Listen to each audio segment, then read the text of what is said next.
Okay, but this was the study that was done in Lisa Vesterland's lab at the University of Pittsburgh, where we were looking at two aspects. Who gets asked to do non-promotable tasks? Yeah. And what the base rate of that is.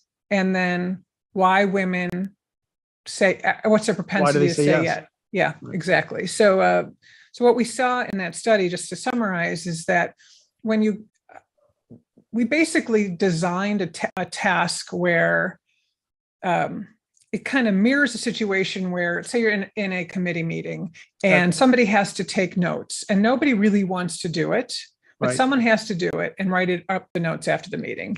So, somebody looks around and we're all waiting for someone to volunteer to do it. And you're all kind of looking down, shuffling our notes. No one really wants to pick it up. And then somebody finally says, okay, I'll do it. Yeah.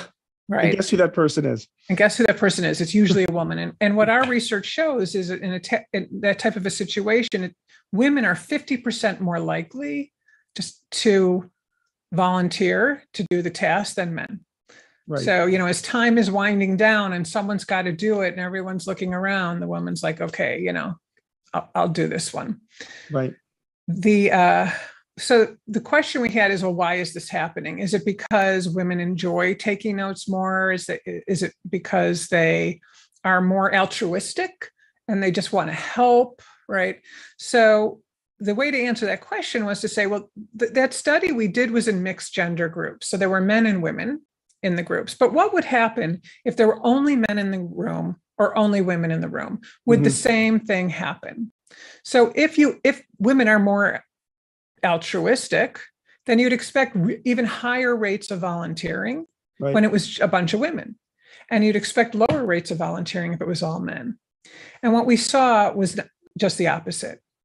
When it was a group of all men, no women, and they looked around and they saw there's no man to do it, the rate of volunteering went up among the men. So they realized, okay, so I'll take one for the team here. Yeah.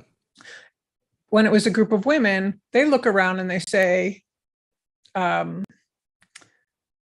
men, it's a bunch of women. I can step back a little bit and let someone else do it, right? So we're all making our adjustments. So again, this is getting down to those expectations that women will do this.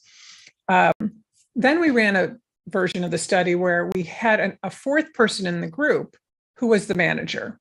And it was the manager's role to ask someone to volunteer.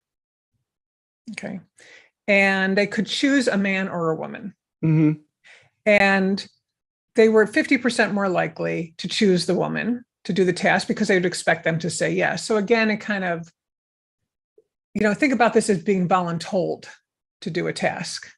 Right. I'm volunteering you to do it. And you can't say no, because once I'm volunteered to do the task,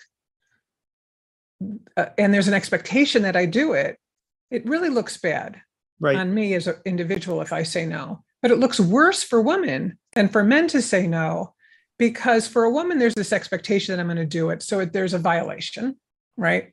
And there could be backlash. Like